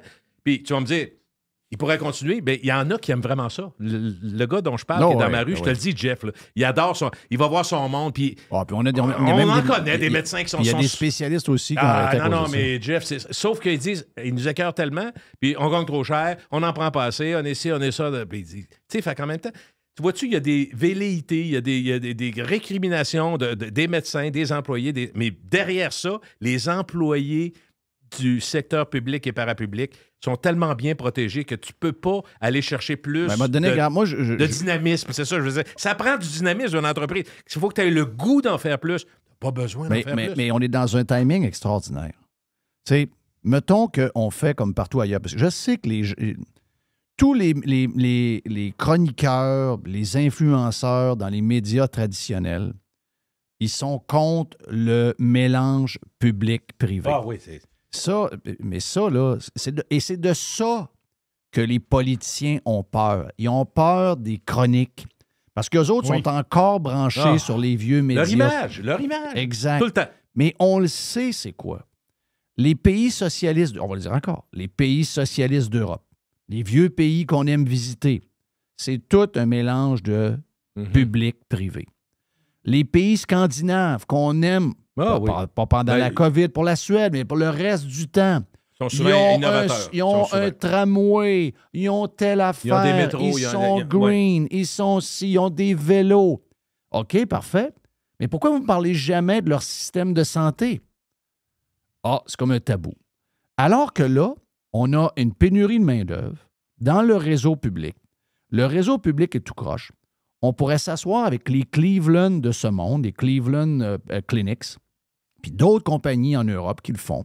On pourrait dire, bien, la moitié du réseau va devenir privé, l'autre moitié va rester publique et il y aura une compétition entre les deux. On va lancer à Cleveland d'ouvrir un hôpital, mettons, pas loin de Saint-Sacrement, un nouvel hôpital. Quand il est prêt, on annonce que Saint-Sacrement ferme. La bâtisse, il y a des rats, c'est mal isolé, c'est mal aéré, c'est plus au goût du jour. Donc, on ferme et l'hôpital ferme. Il n'y a plus d'hôpital. Donc, on a un clairé, mais par contre, on a un nouvel hôpital privé pas loin qui a engagé quasiment le 3/4 des employés qui étaient là, qui a engagé des nouveaux. Il n'y a pas de syndicat dans cet hôpital-là. Ceux qui sont bons. Puis là, ben, on fait ça là, 1-2 fois dans la région, une dans peut-être celle de l'hôpital de Jonquière qui est dû pour être faite. Ben, il arrive la même chose. Au bout de 2-3 ans, 4 ans, l'hôpital neuf est bâti. Hop, c'est la compagnie Hôpital Suisse qui opère l'hôpital. OK, parfait. Puis à Montréal, on fait la même affaire. Là, on se rend compte qu'après 15 ans, on a à peu près un système 50-50, puis est en compétition les deux, comme ailleurs. Et là, le but, on fait le bilan, puis on dit, hein, gadon, l'urgence est passée de 17 heures à 2 heures. Oui. Tout le monde voit un médecin dans la même journée. Quand ils sont pas vraiment voir au public, ils vont au privé et ils sont remboursés. Le but, c'est lui. C'est pas protéger les syndicats puis protéger le système public. Mais encore liste du nom du système. Public ou privé. Santé Québec, Santé Blouin, on s'en fout. On veut voir un médecin, je vais le faire. Puis quand tu jases avec quelqu'un, me donne un exemple précis. Quelqu'un près de moi me dit, je suis allé voir mon médecin de famille, j'ai réussi à le voir, j'avais un rendez-vous, parfait. Puis d'ailleurs, juste le médecin de famille, moi, je viens fou, j'étais à la clinique Létrière, puis tout est en ligne. On comprend que tout est en ligne. Tu arrives en ligne, puis jamais de case disponible. C'est une vraie joke. Je vais une fois par année, mon examen annuel, je suis là-dedans, là. Ça fait 3 semaines. Là, mon fils dit, vas-y aux 2 heures. Là, tu pensais le niaisage, puis toujours vite, toujours bon. Fait que on a un système de fou, mais les entreprises privées comme ça sont déjà là. Sauf que quand je jase avec mes amis autour de moi, ils me disent, ouais, là, le médecin me dit, il y a une affaire qui aime moins, mettons, il y a une bosse ici, il faudrait peut-être aller faire un examen. Là. Fait que là, il dit, je vais te faire une demande dans le public. Là, la demande, on ne sait pas ça va être quand, 1 mois, 2 mois, 3.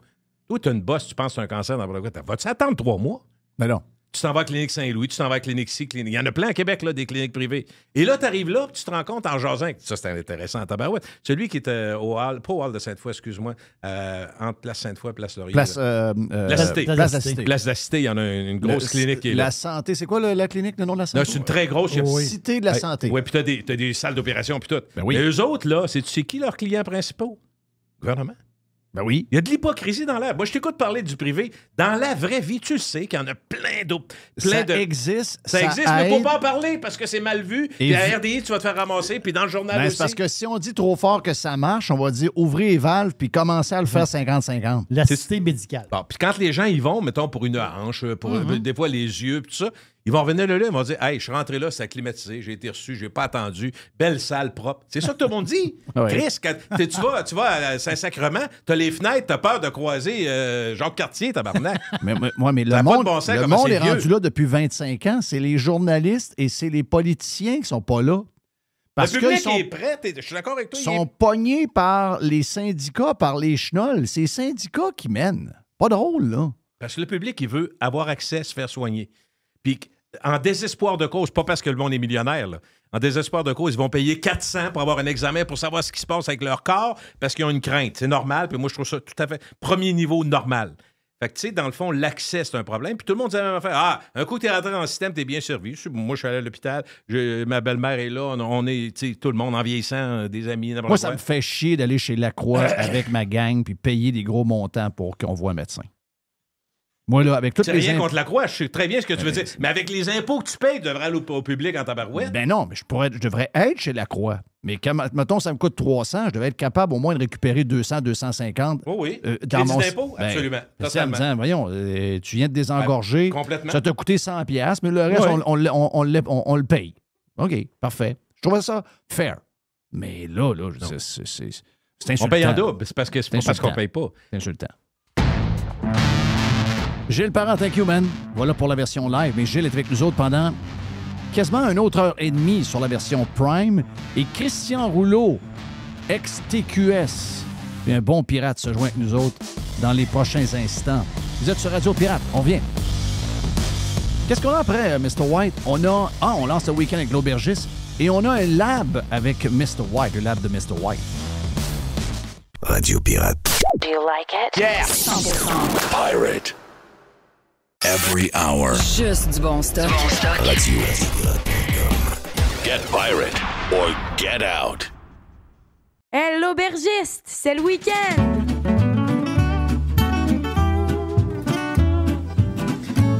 Oui, j'ai soif. Ting, ting, ting. Il y en a qui disent, Jeff, là, quand c'est l'aubergiste, il disparaît. Mais Oui. j'ai pas le choix.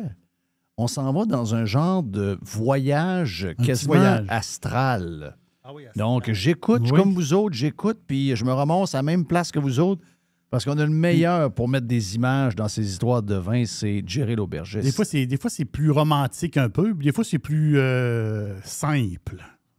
Ça dépend des semaines.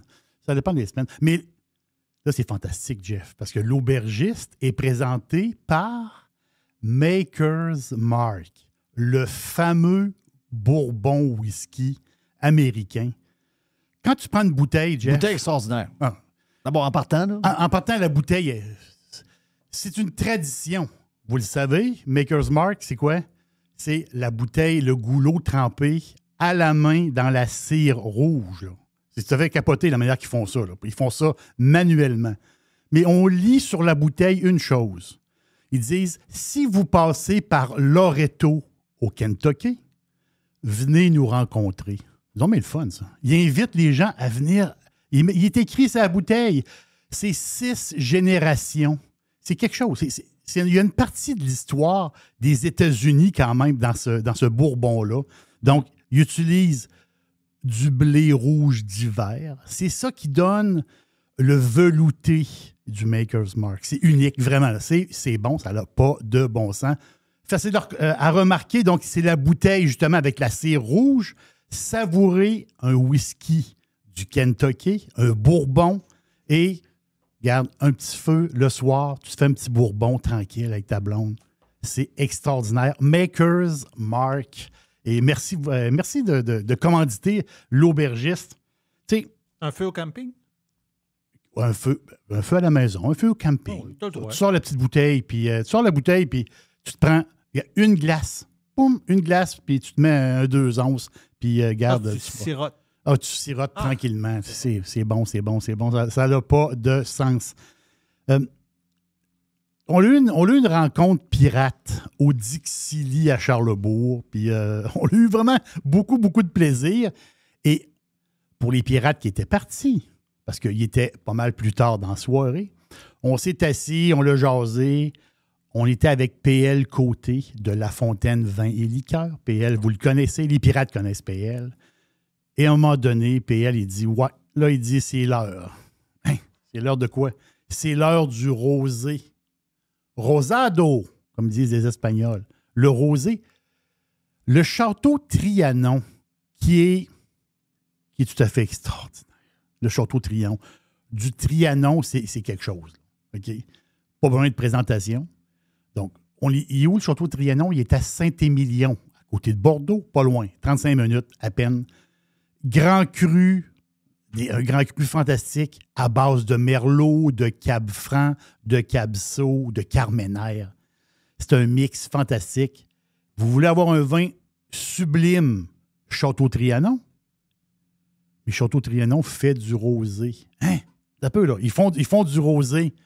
Et que oui, ils font du rosé. Mais juste dire avant que présentement, pour vrai, là, le vin, moi je l'appelle le vin divin. Il est divin. Trianon, c'est extraordinaire. Présentement, à la SAQ, il y a du 2018. Mais il reste du 2014. Imaginez, le vin, il y a 10 ans. Là. C'est bon, du Trianon 2014. Tu capotes, là. Tu sais, le vin, il a commencé à changer un petit peu de couleur. Là. Il est comme un petit peu plus cuivré. Là. C'est bon, ça n'a pas de sens. Mais le problème, c'est que du 2014, il y en a où? Sélection sur de Maisonneuve à Montréal.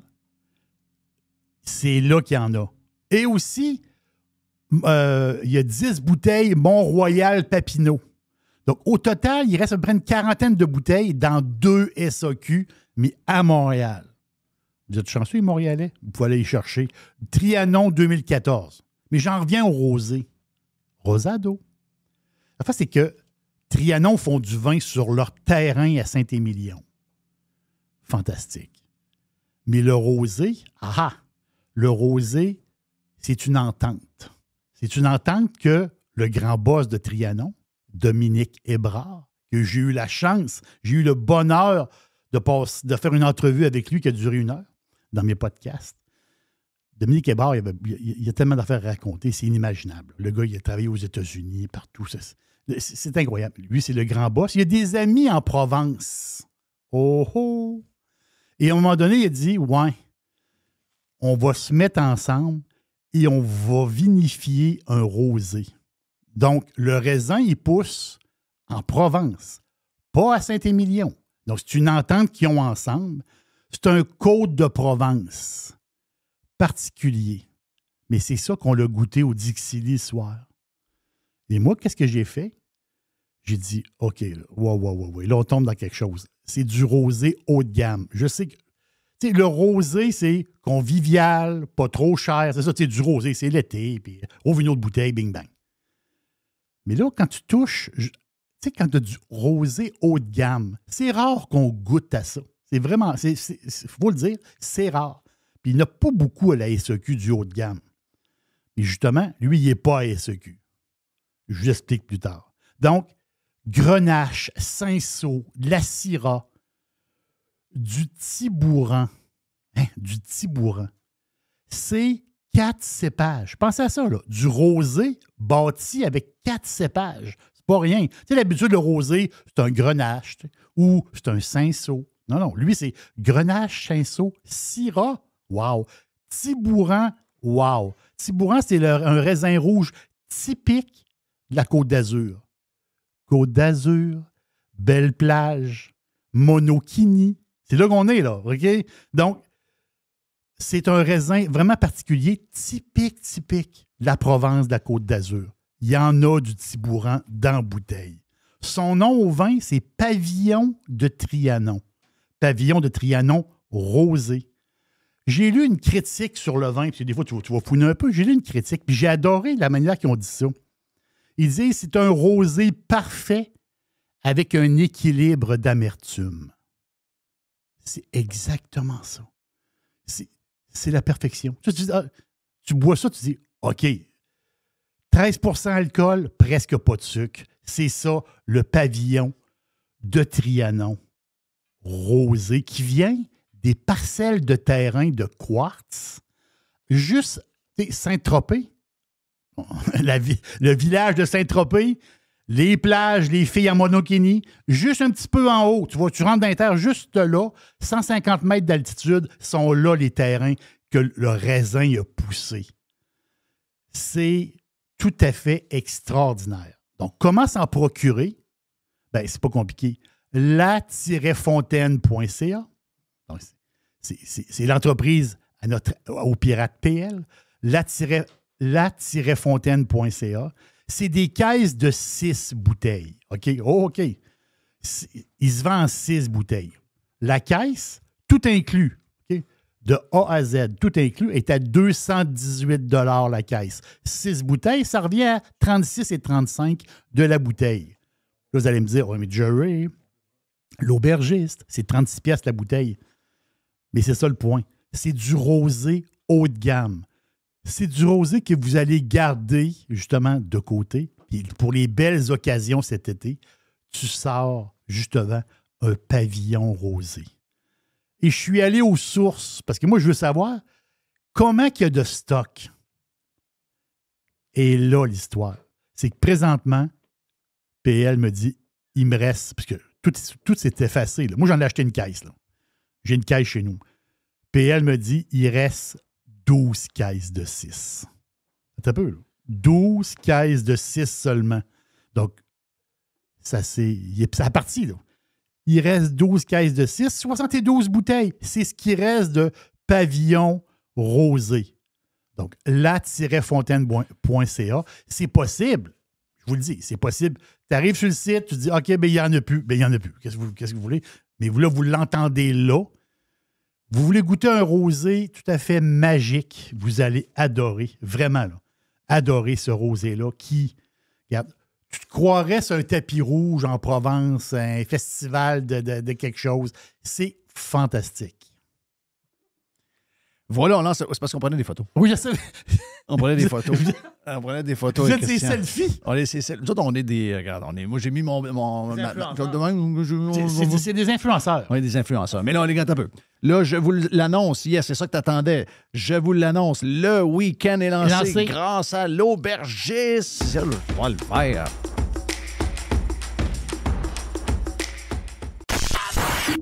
Radio Pirate.com. La radio, comme ça devrait être.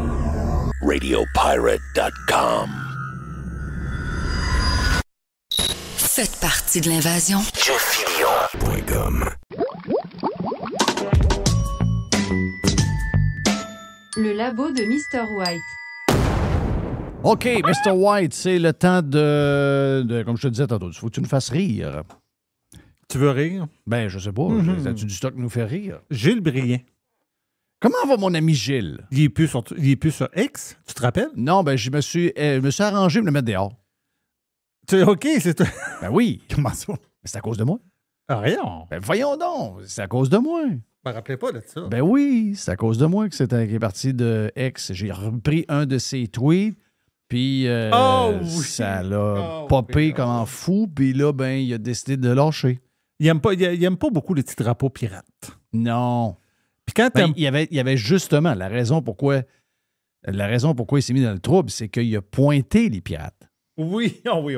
Ben oui. Mais là, il a rebondi. Où? Au 98.5 avec Normando. Oh! Ma tante Nathalie Normando. Comment est-ce qu'elle va, ma tante Normando? Elle va bien. Elle y a demandé les prévisions pour l'été. OK. Donc, écoute, le labo commence avec les prévisions météo de Gilles Briand. C'est bol. Il est retraité, lui. Il n'y a plus d'outils, là. Il n'y a pas de... OK, il n'y a pas accès à... Ben, en tout cas, en principe, non. En principe, non.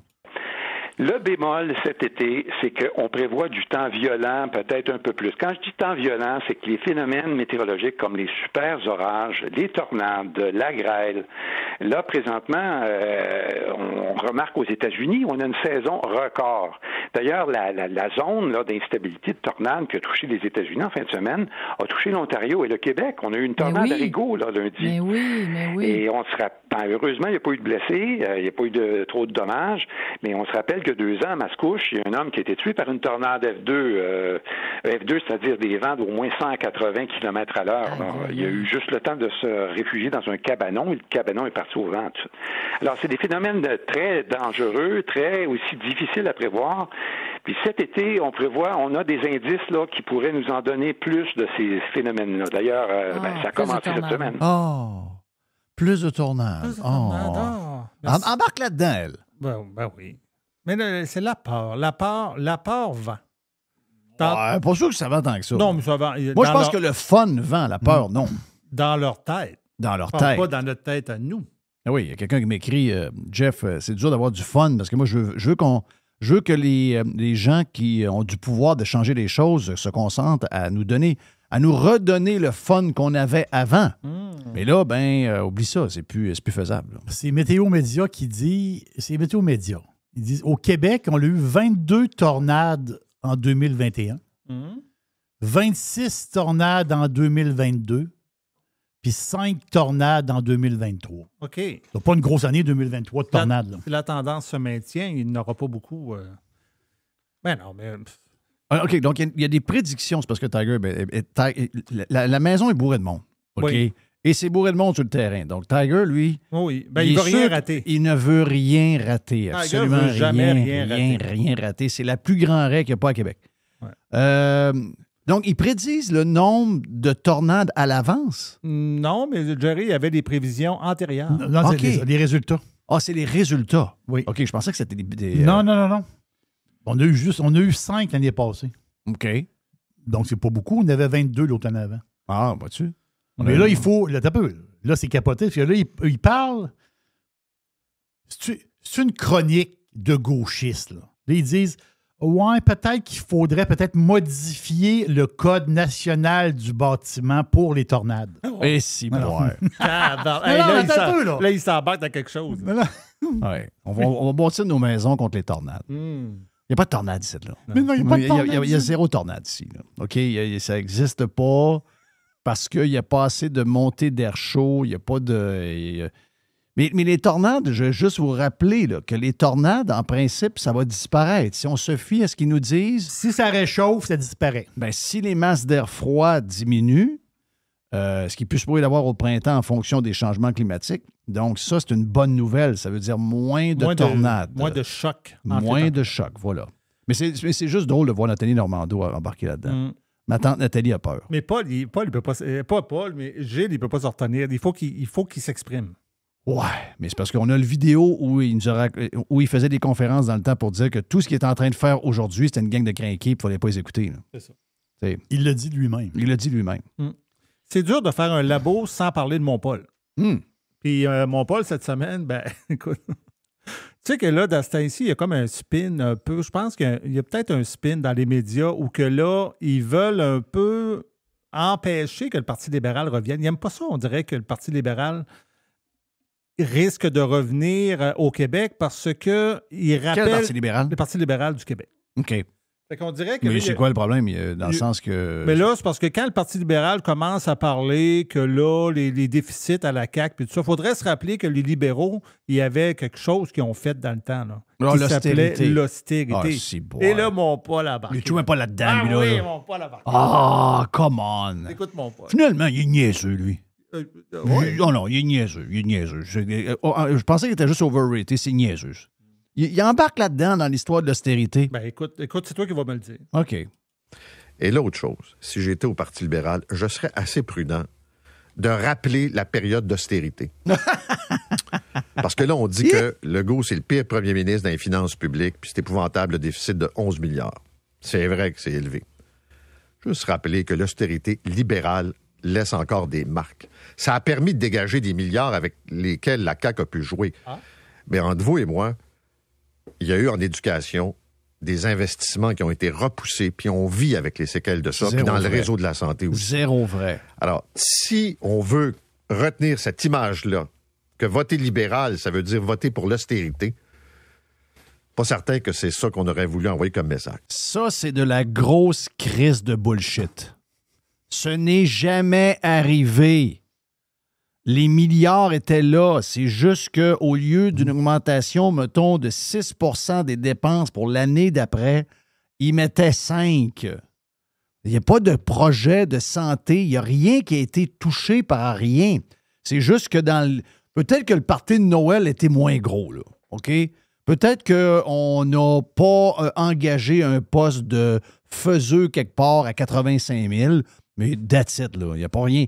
Il n'y a rien qui a été mis en jeu. Là. C'est quoi l'histoire de Paul Arcand? C'est quoi, il est en chicane avec son frère? Il veut essayer de poker son frère? Quoi le lien? Ça n'a aucun rapport, ça. Aucun rapport. Mais beaucoup de ces libéraux-là, je te dis, Michel Courchaine? Oui. Courtemanche? Non. Michel Courchaine. L'ancienne ministre? Elle-même, elle a dit là, non. Elle a dit là, il ne faut pas que les libéraux retournent vers l'austérité. Elle était là, elle, pendant la pseudo-histoire d'austérité qui n'est jamais arrivée. Là. C'est incroyable. Mais comment on peut être un peuple de même? Comment on peut? On peut pas vivre de même. On peut pas vivre dans le mensonge de même. Ça nous rappelle la COVID, ce genre de patente-là. C'est incroyable. Quoi d'autre? On va sauter la prochaine cote, mais on va aller je partais pour dire ma Chantal. C'est pas ma Chantal. Non, c'est la mienne. C'est la Chantal à Jerry. Mais là... il me fait souffrir tous les matins. Et là, pas à matin, c'était comme hier, ça, je pense. Elle sort toujours une twist pour trouver des raisons pourquoi Trudeau devait rester. Et quand on a entendu cette twist-là cette semaine, on était crampés. Écoute bien ça. Ça, c'est une des twists de Chantal. Une autre raison pourquoi Trudeau devrait rester. Et si bol. Je tombe pas sur une chronique qui expliquait combien la première ministre Danielle Smith, son meilleur ami, c'était Justin Trudeau. Pourquoi, expliquait le chroniqueur? Parce qu'on le blâme pour tout ce qui va mal en Alberta. Même si l'inflation augmente plus vite qu'ailleurs, même si les loyers augmentent plus vite que dans bien d'autres provinces, même s'il y a les mêmes problèmes en santé qu'ailleurs et parfois davantage, ça passe sur le dos du Parti libéral fédéral au pouvoir à Ottawa plutôt que sur le dos de Mme Smith. Et ce que le chroniqueur disait, c'est qu'elle allait s'en ennuyer, Justin Trudeau. Bon. Parce que c'était le meilleur bouclier qu'elle avait trouvé. Fait que tout le monde veut le garder, finalement. Je crois que oui. Ah, je comprends. Un peu. Danielle Smith, d'après elle, Danielle Smith, elle veut garder Trudeau. Ben, c'est un chroniqueur. Elle cite un chroniqueur. Non, mais elle invente un chroniqueur. Okay. Ça vient d'elle, ça. Là. OK, on ne trouve pas l'article. Non, il n'y a pas d'article nulle part. Il n'y a pas d'article nulle part de ça. C'est pas vrai. Elle trouve des twists pour qu'on l'aime, Trudeau. Là, elle pousse la machine pour dire même Danielle Smith veut que Trudeau reste. Hein? Ben oui. Parce qu'elle, s'il y a quelque chose qui va mal en Alberta, Smith, elle pousse ça, elle dit c'est Trudeau. Ouais. Elle pousse ça à Trudeau. Donc, Danielle Smith veut que Trudeau. Si tu l'écoutes, là, Chantal Hébert, là, Danielle Smith, elle va voter libéral au fédéral. Ouais. Elle va dire à sa gang de voter libéral aussi. Mais c'est-tu tordu? Ouais, c'est vraiment tordu. Ça, c'est une des affaires les plus tordues Puis l'autre, lui, l'animateur, il embarque là-dedans aussi. Là. Ouais. Tabarnache, quelle sorte de moron qu'il y a à Montréal dans les médias, c'est l'enfer. Des méchantes gangs de cornichons. Oh ben oui, on dirait qu'ils veulent tout la garder. Patrick Masbourian. Mais tu sais qu'à Montréal, il y en a quand même que j'aime. Oui. Marie-Lou Arsenault. Marie-Lou. Avec qui elle est, là? Hein? Non, mais avec qui elle est? C'est une entrevue, habituellement? Ben oui, sauf que là, j'ai toujours... tu sais que j'ai toujours une cote hors contexte de la semaine. OK. On va écouter la cote hors contexte de la semaine avec Marie-Lou. OK. J'aime le cul. Une journée sans jouir n'en est pas une. Ben voyons donc. C'est hors contexte. Au moins, je le dis. OK. J'aime le cul. Une journée sans jouir n'en est pas une. OK. OK, tu voulais être... D'accord avec ça. Ben oui, voyons donc. Je pense que tout le monde est d'accord avec ça. Mais ça vient d'où? Pourquoi elle dit ça de même? Ah, ben là, écoute, c'est hors contexte. Je peux pas te donner le contexte parce que là, ça briserait la magie. OK, c'est beau. Donc, Marie-Lou, est-ce que... Elle a reçu, la semaine passée, elle a reçu Jacinthe Ève Harel. Oui. Donc, Jacinthe Ève Harel, l'ancienne candidate du Parti conservateur qui est maintenant rendue chroniqueuse à la télé. On la voit à Radio-Canada puis tout. Oui. Et là, je t'ai pas mis les réponses de Jacinthe, je t'ai mis les questions. OK. Les deux prochaines questions. Une des questions de Marie-Louise Arsenault à son émission à Radio-Canada. On va écouter la première question. Jacinthe Everel, est-ce que Jacinthe Everel... Écoute, c'est exactement ça. OK. Je vous cite. Après 4 ans au pouvoir, le gouvernement Legault n'a pas tenu ses promesses. Son bilan est plus que décevant. Il est gênant et honteux. Il a divisé les Québécois. Il a infantilisé son peuple. Il a encouragé le clivage et a manqué d'empathie envers nos entrepreneurs, nos sportifs et nos enfants. Est-ce que vous étiez contre les mesures sanitaires, Jacinthe Ève? Jacinthe Ève. Ouais. Est-ce que c'est ça, étiez-vous? Parce que là, le but... Mais oui. Mais c'est quoi le... Qu'est-ce qu'il y a de grave à être contre les mesures? T'as pas le droit. T'es complotiste. Mais qui décide ça? Ben, c'est eux autres. Étiez-vous contre les mesures? Oui. Ouais. OK, on fait quoi à partir de là? Oui, carrément. Toute la gang au complet, les 100 mesures qu'il y a eu, c'est les 100, c'était toute de la merde. On peut-tu régler ça, passer à un autre sujet? Merci, bonsoir. C'est quoi le problème avec les mesures? Encore aujourd'hui, ils pensent qu'ils ont pris les bonnes mesures. Oui. Jeff parle plus de COVID. On me dit ça. Il ne faut plus parler de COVID. Non, oui. Eux autres, ils en parlent. Les autres, ils en parent beaucoup. Eux autres, ils en parlent. Ben là, il y a une autre question qui est arrivée. Cette fois-là, elle a du monde autour d'elle. Tu sais, elle s'entoure. Là. Elle fait toujours des genres de dîners de cons un peu. Ouais. Là, il y a un gars qui s'appelle Nicolas Titley. Ça te dit-tu quelque chose? Pas du tout. C'est un chroniqueur musical. OK. Mais lui, il a décidé de... Il va finir éditorialiste à la presse. Ben, c'est ça. Il a décidé de poser... Il pose... Je sais pas pour quelle raison il a posé une question de même à Jacinthe Ève, mais il a fait ça. OK. Mais vous, quand même, en allant de ce côté-là, du côté qui était contre les mesures sanitaires et contre les excès, peut-être, ça nous met dans la même famille aussi que les complotistes, que les anti-vax.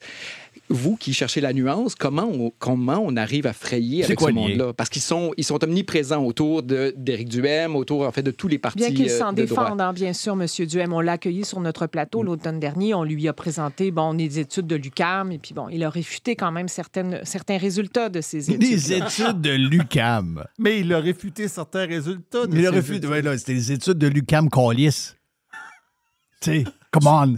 Ceux qui font les études sont-ils d'un tank d'or? Ben oui, c'est l'étude de l'UQAM. La plus grosse, c'est C'est pas une vraie université, Mais l'UQAM. non, là. c'est ça. Voyons. On se demande si Harvard en est une vraie. Là. Je veux dire, on peut-tu régler le cas de l'UQAM assez vite? Là?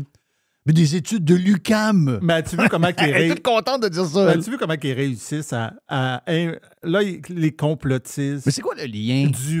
C'est quoi le lien entre je suis contre les mesures, je suis anti-vax et je suis complotiste? C'est quoi le lien entre ça? Le lien, c'est parce que ça leur fait. Il faut qu'ils fassent ce lien-là parce que. Moi, je connais des gens. Je vais me surprendre, là. Je connais des gens qui étaient full mesure, là, mais ils ne se sont pas fait vacciner.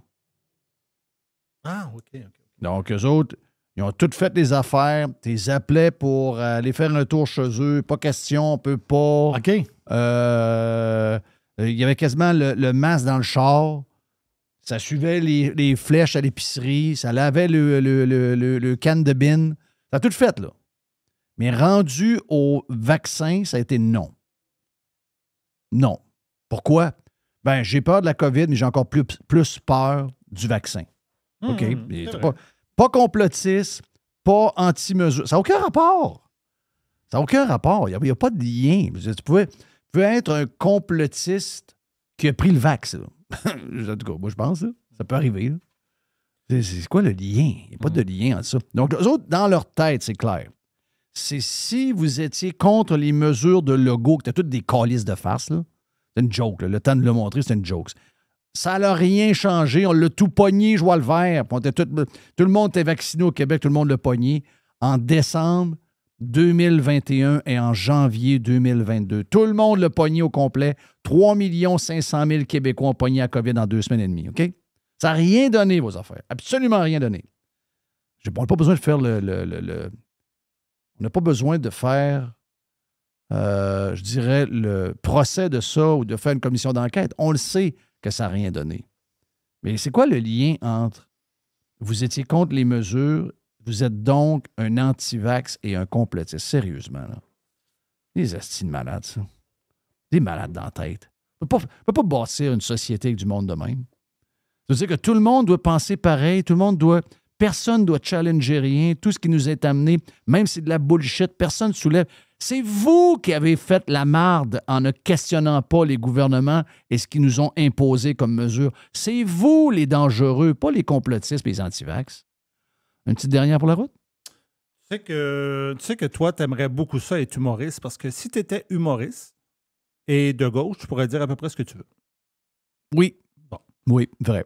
À l'émission, tu sais que la soirée est encore jeune, ça a été remplacé parce que là, avant ça, c'était comme la fin de semaine. Là, maintenant, ils font ça à chaque jour à Radio-Canada à 1h de l'après-midi. OK. Fait que là ils ont reçu... il y avait comme des meilleurs moments cette semaine. Je ne sais pas quand est-ce que ça s'est passé, mais il y a des humoristes qui s'appellent Tyler et Simon. OK. Je n'avais jamais entendu leur nom de ma vie. Et là, eux autres, ils ont décidé de faire un sketch sur Trump et les Américains. OK? Et on va écouter ça, puis mets-toi, mettons, un Américain qui fait un sketch là-dessus, il remplace Américain par Québécois. OK. Ici, là, il y aurait des... possiblement... J'essaie de comprendre. OK. C'est des Américains, ça? Non, c'est Tyler et Simon, c'est des Québécois. OK. Et ils font un sketch dans l'émission La journée est encore jeune. OK, ils se moquent des Américains. Oui, ils font un sketch sur les Américains. OK, si, mettons, les Américains faisaient le même sketch et ce serait sur les Québécois. Possiblement qu'ils demanderaient à l'ambassadeur de quitter le pays. OK. Aujourd'hui, vous nous avez demandé qui allait être le prochain président des États-Unis. Et comme nous sommes jeunes et modernes, on a décidé de s'éduquer sur le peuple américain en évitant les stéréotypes préconçus qu'on a d'eux.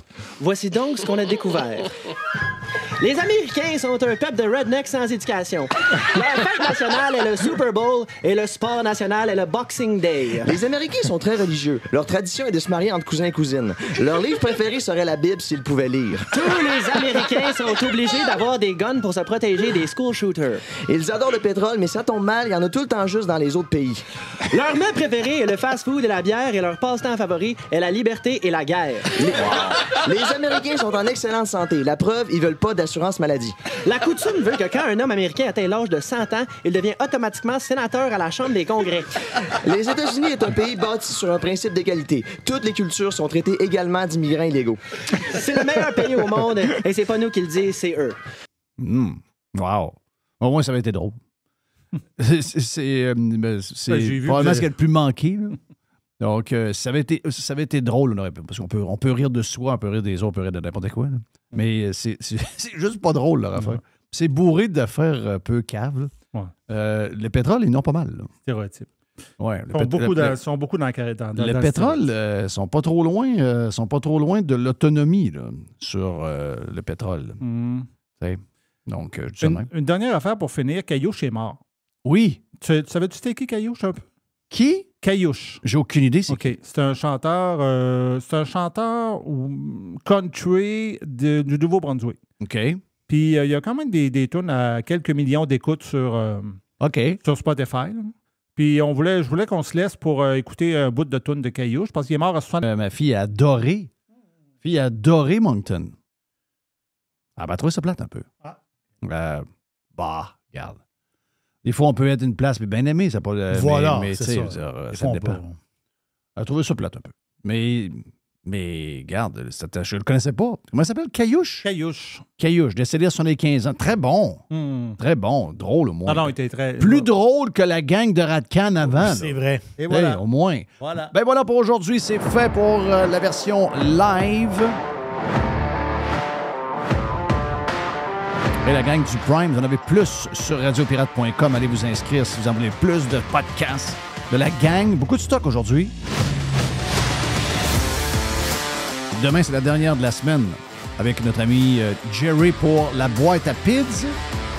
On a la recette Fire Barnes et on a une genre de poubelle, je pense. Une genre de poubelle. Une genre de poubelle demain, donc pour la version live. Plus de Prime dans les prochaines minutes.